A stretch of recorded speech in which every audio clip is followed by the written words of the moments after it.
मध्ये आपले स्वागत आहे।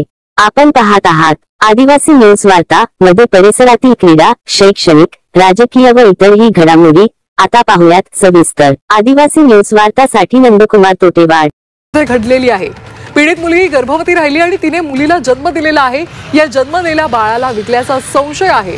तामसा पोलीस ठाण्याच्या हद्दीमधील ही घटना आहे। बाबूराव तुपेकर असं या आरोपीचं नाव आहे। त्याने वर्षभरापूर्वी गावामधल्या एका अल्पवयीन मुलीला गुंगीच्या गोळ्या देऊन तिच्यावर लैंगिक अत्याचार केला होता।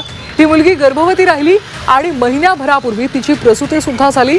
या पीडित मुलीने जन्म दिलेल्या बाळाला विकल्याचा संशय आहे। हे प्रकरण दडपण्याचा प्रयत्न सुद्धा झाला। दरम्यान या प्रकरणी तामसा पोलीस ठाण्यामध्ये गुन्हा दाखल करण्यात आलाय। आरोपी उपसरपंच बाबूराव तुपेकरला अटक झाली आहे। गुंगीच्या गोळ्या टाकून ते न्यास दिले आणि त्यानंतर अत्याचारचे प्रकरण झालेलं आहे आणि नंतर गर्भधारणा पण झाला आणि विष्णुपुरी नांदेडमध्ये त्यांची डिलिव्हरी झाली असं ते पूर्ण प्रकरण आहे। आणि त्यामध्ये जे संशयित आरोपी आहे, एलेज्ड आरोपी आहे, त्यांना तामसा पोलीस टीमने अटक केलेला आहे।